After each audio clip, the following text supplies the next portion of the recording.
everyone, and welcome to another episode of Don't Wait Till Pigs Fly, a podcast conversation with successful business owners who share their secrets of thriving in business while living with chronic illness. Here's Nancy Bechar. Hello there, everybody, and welcome to another episode of Don't Wait Till Pigs Fly. Today, we're going to be talking with Doug Brown, and I am so excited to learn everything it is you can share with us in the amount of time we have, and I know that it's going to be just a great conversation. So everybody grab pen and paper to get ready to take some super duper notes, and if we're all ready, welcome, Doug. Hi, Nancy. Thanks so much for having me. Doug, tell us a little bit about who you are and why you're here today. Who am I and why am I here, right? Who are you and why are you here? My name is Doug Brown. I help lawyers and entrepreneurs make more money and get more done in less time so they can do things like get home on time for dinner, take a vacation, or maybe just take the nap that they need in the middle of the day. That makes a lot of sense. Because I love the power of naps.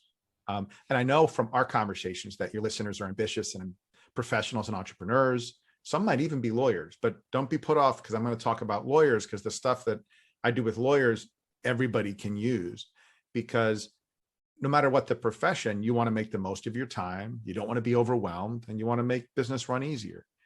And your people have all of those challenges and they have to deal with the additional challenges of chronic illness, Absolutely. Where you move ahead, you make progress, you get tired, and it feels like you're every step forward, there's two steps back sometimes. Yes, so naps are wonderful things. It's how I got through law school. So I think those people want to listen because I'm going to talk about some of the most important principles and strategies that I've used and that I share with my private coaching clients about how to do those things. And I've learned these the hard way over 30 years as an attorney, an executive, an educator, and a kind of a guy that goes in and fixes businesses. And I've had my own experience with getting, the cycle of take on too much, achieve too much, and burnout and all the collateral damage that goes with that. When I talk about things, when I talk about time management, I talk about how I found a sustainable work pace and got to the place where I get to live the life I love and do exactly what I was meant to do. And I'm going to make sure we land the plane so they're going to be able to write some things on their pad that they can put into action right away. Perfect. And it's really interesting because I've been talking a lot about time management lately and have been picking up tips here and there on things to do and what not to do. And let's just jump right in. Well, the place I like to start is two places. One, so many of the tips that people get about time management are just that. They're individual tips and tools and strategies, and that's all fine and good. But it's only when you put them into action consistently and persistently that they work. And so I see it with lawyers all the time. They attend time management programs over and over again, and they continue to struggle with the same thing. So something's got to be different. And so that's why I try to talk about time management as time mastery. And the difference is, time management is like something you check off your list and you do. Time mastery is something we're always going to have to achieve. And we can't manage time at all. We always talk about time management, but that's impossible because we don't control the clock. So all we can do is pay attention to our attitudes about how we use time, our perspective and the choices that we make, and working on a few small things that can make a big difference that over time will make a big difference in your life. And the problem with really smart people and time management is we believe that if we have the one tip, that if we know it in our head, that's enough. I went to a program. I heard that Doug's going to talk about blocking your time on your calendar, and that's important. Well, I've tried that before and I get distracted. I can't stay on my calendar, so it'll never work. So I should abandon that strategy and look for a different one. And we do this over and over, and then we wonder why we're still struggling with time management.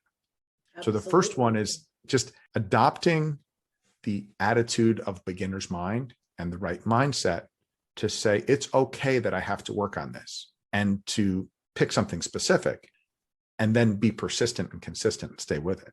So it's mental is the first challenge.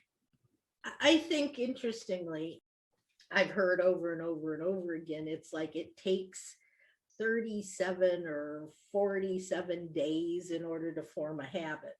And this is Yes. almost like forming a habit, correct? Is that kind of what this is needing to do this over and over and over again, learning it, getting into the habit of doing it? It's exactly that, because I've read some studies. 40% of what we do is automatic, is just habit. And habits are acquired intentionally and unintentionally. And when I talk to lawyers, they have a problem with this because they were taught how to be lawyers. They learned the technical skills of how to do the lawyer things. But nobody taught them time management. Nobody taught these disciplines. So they picked up habits along the way that other high achievers do. The habit of saying yes to everything, of the habit of being a perfectionist, the habit of not wanting to let anyone down, the habit of having to prove themselves. Often what happens when business people are trying to do time management is it's almost like this New Year's resolution. I'm going to do these 5 things, and it lasts about 18 days, and then it's over. So we have to do what's called habit stacking, and to be able to start with a basic one, work in that and stick with it, and then add a little one and stick with that, and recognize that you're going to fail and have to go back to the beginning over and over again. Anybody who's played golf understands this. Because watching a YouTube video or taking one lesson doesn't make you a good golfer. No, it doesn't. What that also reminds me of is something that I said to my clients the other day on a post I put up on LinkedIn, is that when we're kids, or when we're the parents of young children who are learning to walk, you don't expect a child to go from laying to getting up and walking and running and doing everything in one try. It takes a long time for that child to learn to get up, to roll over, to get up, to crawl, and then to walk. And that's understandable and acceptable. But as adults, we don't give ourselves that ability. We don't allow ourselves that grace. We don't. And we're generally, especially really smart people who've been successful, are wicked hard on ourselves. It shouldn't be that hard. That complicated is pretty simple. Why can't I execute it? Well, it must be a problem with me. Well, what you're trying to do is you're trying to change a lifetime of habits, and you're trying to do it in a world that is so full of distractions that trying to stay focused at all is a problem. And then if you're dealing with a chronic illness, that's a whole nother layer that comes in. And what I see all the time is you massively overestimate your ability to get things done. So you've gotten successful because you say yes to a lot of things. And in your life, you've been used to getting them done. And next thing you know, you're stressed out, you're burnt out, because there's no chance to even make a dent in your list. You've taken on all these commitments, and then you've probably got a pretty active mind. And so you think about all the things you should also be doing. And then you can have so much on your list, you don't even know where to start. And so what do? Well, I should work longer, or I should work faster. Neither of which actually work. So there's a different way to go about it. And the first concrete thing is you have to become aware of what's going on. You have to see it without judgment, and to look at your list and say, that's too much. And it's okay that it's too much. And then you can start looking at it and saying, what should I start saying no to? Because the thing that the mic drop moment for a lot of the people I'm speaking with is that saying yes to everyone else is actually saying no to yourself. That your capacity to say yes and deliver is not unlimited. And as a business owner who's used to being successful, that's kind of uncomfortable.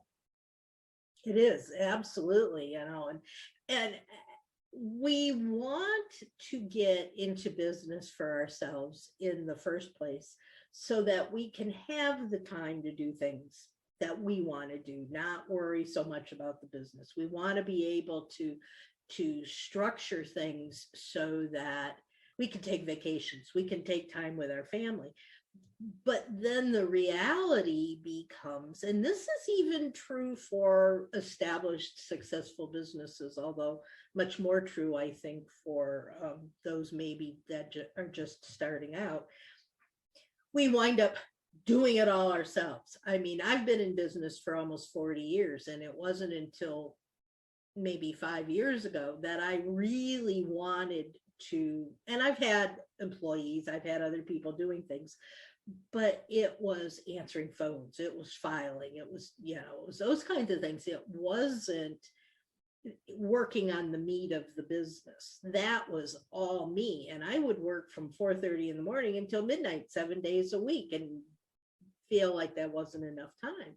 So again, we're going back to the mindset, I think, of it is okay to delegate, to, you know, use automation, use tools, use strategies. Yes. Talk about that. I think it's more than okay to delegate. I think it's absolutely essential. My background coming up as a lawyer in practice and then being a business executive for years, and then I taught entrepreneurship and innovation for 6 years in a master's program. And it was funny when I would talk to people that want to be entrepreneurs, they say, I want freedom.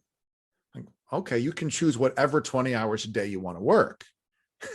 and I don't want bosses. Well, are you going to have customers? Are you going to have employees? Are you going to have stockholders? Because those are your bosses. So, and there's a specific profile of people who become entrepreneurs.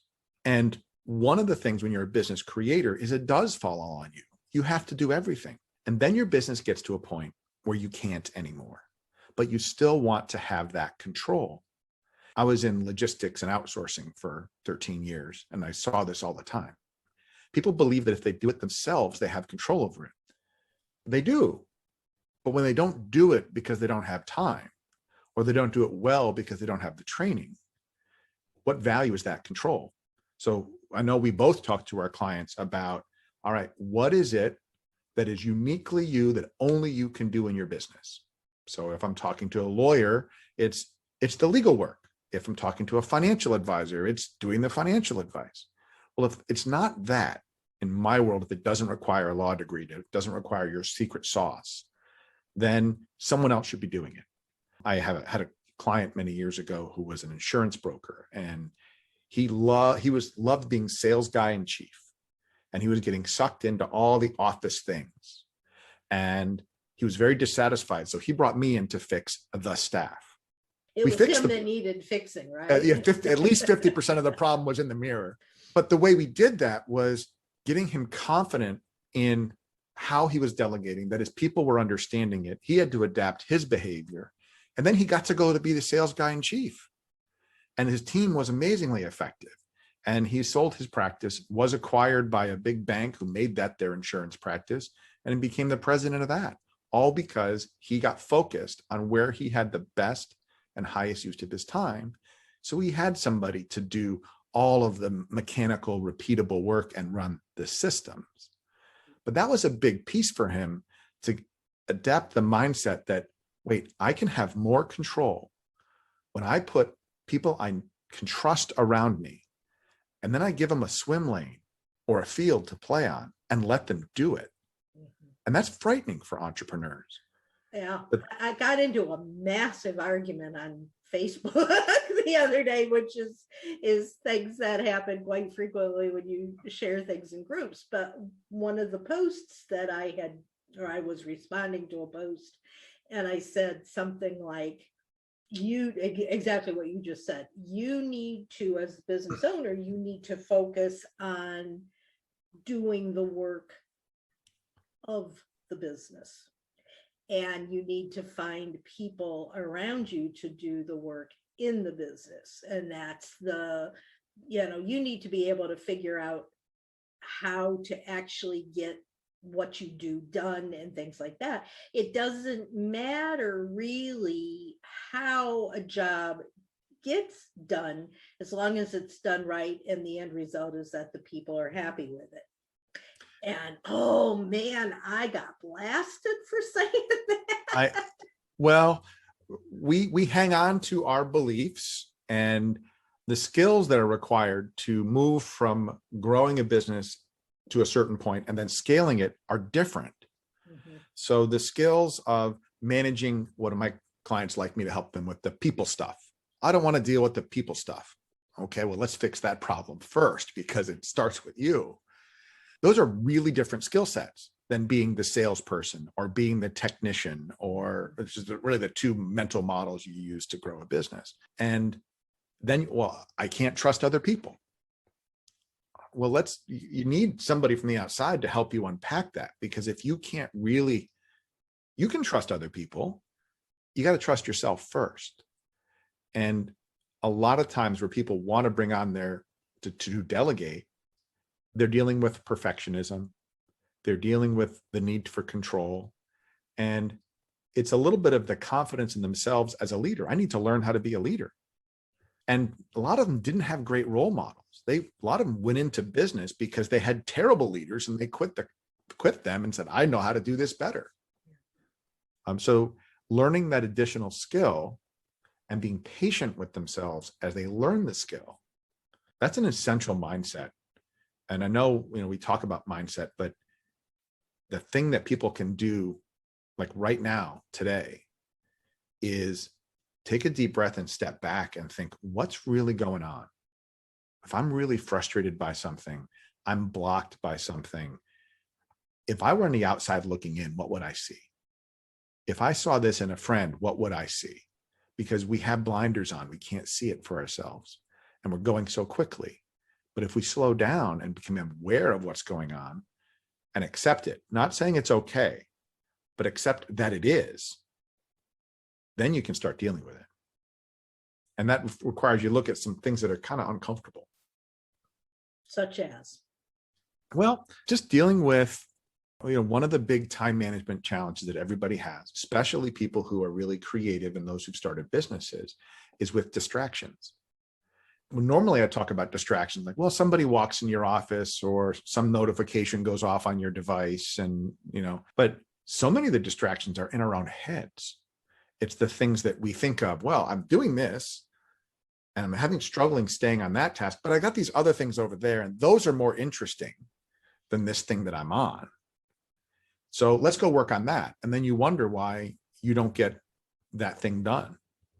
So, one of the strategies that a really creative and busy entrepreneur needs to have is to not only block time on their calendar in 45-minute increments, because 45 minutes is a good time. It could be an hour and 15, but it's to match the task that they're doing to their level of energy for the day, so that they are putting, let's say you need to deal with working on your practice and having a strategy for what do I need to have in an employee? Who would I delegate to? Well, that's a pretty high cognitive load kind of task. It's really different. So you not only need to block the time, but the time and space that you're in has to be at a time when your brain can handle that. If you leave that till 2 p.m, it's not going to happen for most people. If you say, well, I'll do my work during the day and I'll get to it after dinner, unless you're a night owl, unless that's your most creative and energetic time of the day, you're kidding yourself. So knowing yourself and your patterns and creating those time constraints and matching them to the level of energy of the task is a way to take that traditional time blocking advice you read about and kind of supercharge it. Because if we constrain time and you make it a game, how much can I get done in this 45 minutes or an hour? And how can I keep my own self from distracting myself? Then and put yourself in flow. There's an amazing amount that you can get done, even if you don't finish it. Just move it one step forward. Yep, absolutely. And one of the things that I do with my business is we have a program that we run every Monday morning that's called Intention Hour. And it's just a group of us just all get together on Zoom. And we see each other in the beginning. We say, this is what I'm working on today. And then everything goes black. And there's no sound, there's no picture. You can chat if you need to, if you have to ask somebody a question. But then at the end of the hour, we all come back and how much did you get done? And well, I got this done, or I kind of screwed around and didn't, but it's amazing how much work gets done in that 1 hour period of time because you've intentionally brought what you're going to do to that time frame and worked on it. And I think that's an incredible incentive to get work done. Yeah, one of the things that really helped me in my career, and I'm so glad you mentioned it, is dealing intentionally with the loneliness of being an entrepreneur. I've been a head of a $40 million division of a business with 100 employees, and it's one of the loneliest times I've ever had because everybody's looking at you like you have all the answers. Of course, you're making it up as you go along. So finding the community of people who will support you, that will tell you the truth, including, hey, you're doing a pretty good job. It's okay, you got distracted. What are you going to do next? So you counter that voice in your head that tells you you're not good enough and that you screwed up again. Having that community for me in my life was absolutely transformational. But you have to be intentional about selecting it, because coming up as a lawyer, I had lots of people who were very smart and I liked them, but lawyers are inherently competitive with each other. So you can't share it with the people you might be against in court. You don't want to share it with your family. So what are you going to do? And you get wrapped up in yourself. So finding the time to invest in yourself and finding a community and an advisor who will tell you the truth is enormously valuable. Yeah. My mastermind program's been going for over 10 years, and it's just a really good way to be able, and the people that are in it are all basically the same level, but they're not the same business, so Yeah, I've been in those. Yeah, those peer groups are enormously effective if they're facilitated well. I'm sure that yours is. The big thing is, just because when you talk about priorities, right? Because your people in your mastermind group have to pick something to work on. Mm-hmm. And so much of it is when I work with my clients, picking your priorities, it's where's your stuff? Yeah. The stuff that you're working. And well, why is it a priority? Is it designed to make you more money or save you more time or get you more clients? Is it working on your business? And if it doesn't serve you, and if it doesn't line up with your values and why you're in the business to begin with, then it's okay to just not do it. And everything you think up about your business doesn't mean you have to act on it. It doesn't need to make it on your list. One of my concrete land the plane suggestions is have a piece of paper in your notebook. I just label it parking lot. And these are places where it just comes into your head, you park it, and you don't think about it again. And you have to be very intentional about, okay, there was this thing in the parking lot. Oh yeah, I have to do that. That should go on the to-do list. And maybe it should go in one of 7 categories so I can organize my time around that. Oh, this one's a neat idea. I'm going to leave it there. I might come back, because maybe it's not ready for prime time. Because when you hold those things in your head, you're consuming massive amounts of mental energy to hold them. And one of the big distractions, self-imposed distractions, is you're worried about forgetting. I have this great idea. I better not forget. I need to stop right now and work on it. Or you have a staff member who's talking. This is very destructive as a leader. You have a staff member who's talking. Something pops into your head. You share it. Person shuts down. Yeah. If you have your notebook and your parking lot, you can casually make a note and then stop to think and then decide. Because one of the principles of time mastery and efficiency is being very intentional about your outcome. Intentional about your outcome. What is it that you want to have happen as a result of an interaction or a course of activity? I'll see this with lawyers talking about clients. The clients will get all defensive and they will get into this conversation. It's like, well, what is your outcome for this?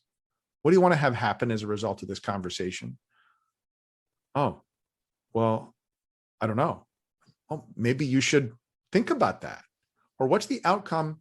One of the great ways to get power in your day is in the morning to be intentional. What do I want to create today? What experience do I want to give to myself or to somebody in my life?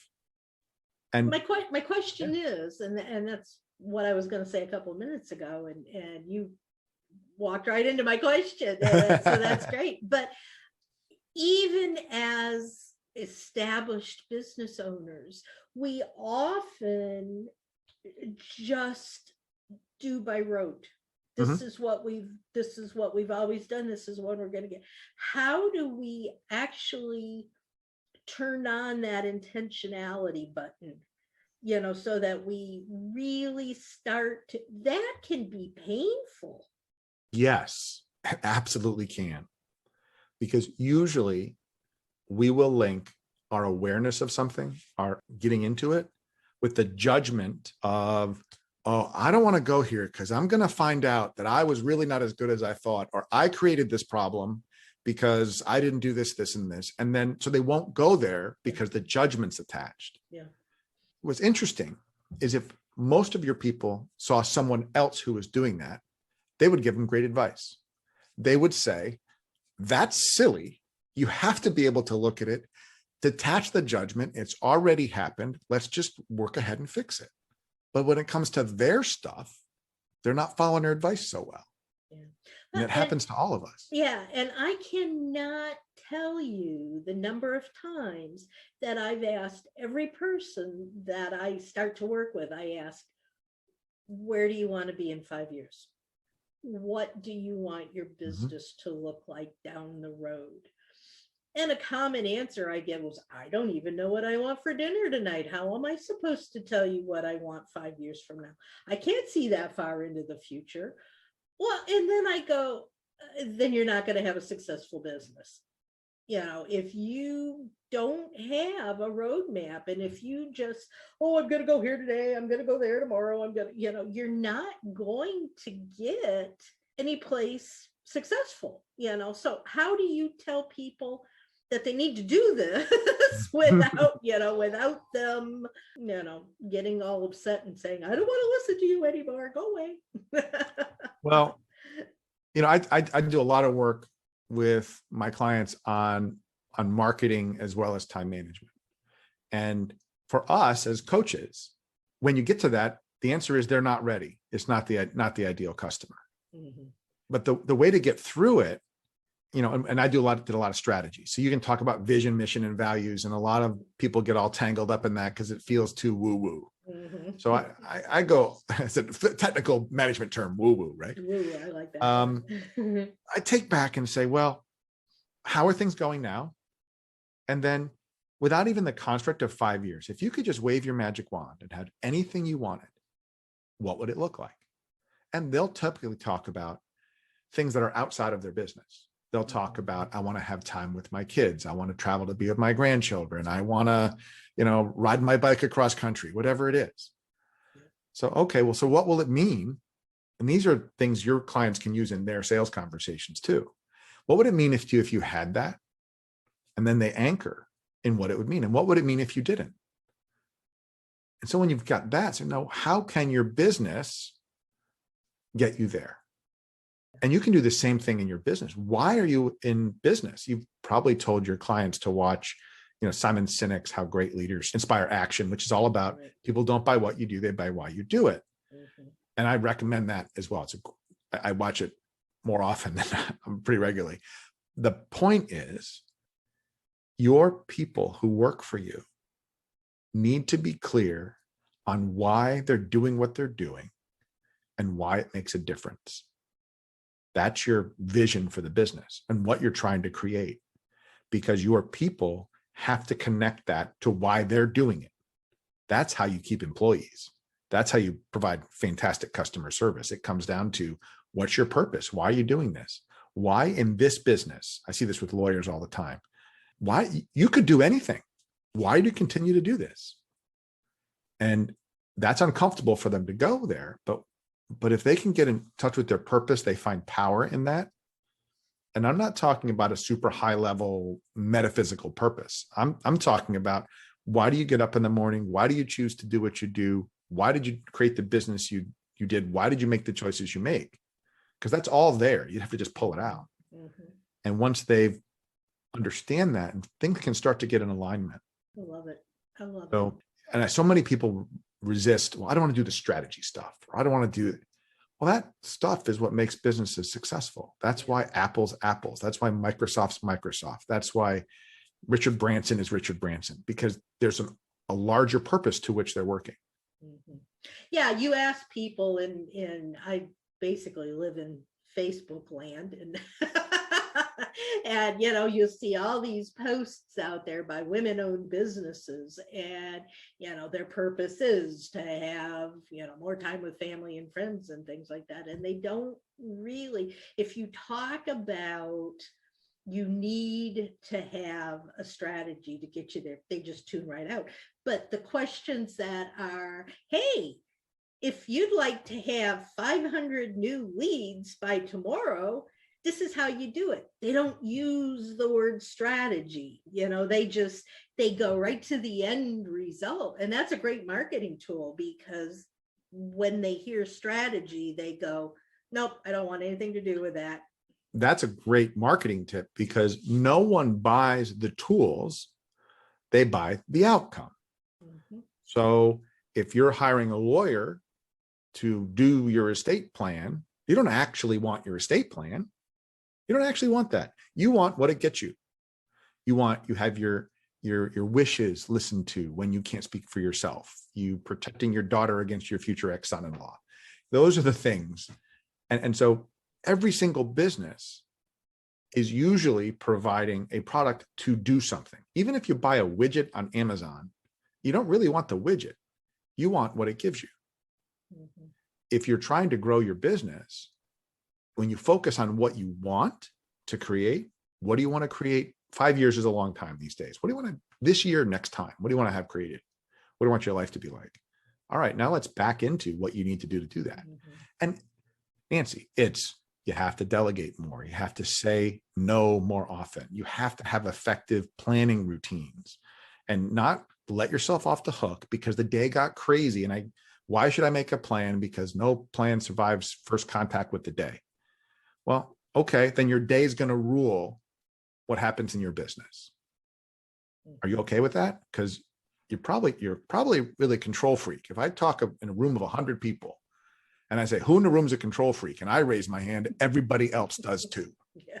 So let's just have this control freak community and recognize that if you don't plan and you don't adjust, then you've ceded control of your business to which way the wind's blowing. That's not okay.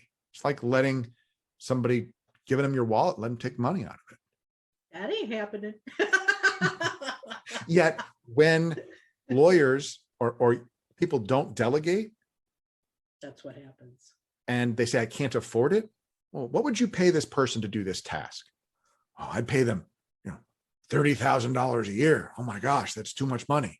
What is it per hour? And what's your time worth? Oh, wait. You could make $50 an hour more by spending $25 an hour. Yeah. What? Yeah. Yep. They don't realize that. I love it. And that's an excellent place to stop. I love making $50 an hour more. I think that's a great idea. We've talked about so many things, and there's so many things on my notes that I've been taking, and I certainly hope everyone listening has been too, because there's definitely words of wisdom in here. Doug, what did we not talk about? Well, I think the one thing I want to leave people with is the most important asset you have in your business is yourself. And that means, in addition to all these other things, you need to give yourself rest and recovery time. And the big idea is, I have many ways I say this, and I just lost it in my head, and I'll be raw and share it. So we all know that feeling. Here it is. So we all have distractions, right? I have all these great ways to say it. So caring for yourself first increases your capacity to serve others. You do not have to choose between taking care of yourself or taking care of someone else. It's an and. And when you take care of yourself, you'll take better care of your business. You'll be a better spouse, mother, father, whatever your relationship is.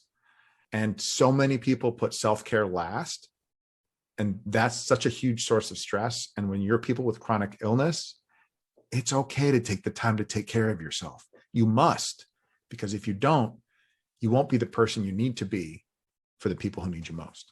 Amen to that. And I certainly hope if you didn't take any other notes, guys, you heard that and wrote it in capital letters on your notes because it's so important. Thank you, Doug. This has been absolutely a great talk today. If somebody wants to reach out to you and say, hey, Doug, I want to work with you, how do they do that? Sure. Thank you, Nancy. My name is Doug Brown. I'm the Chief Learning Officer at Summit Success.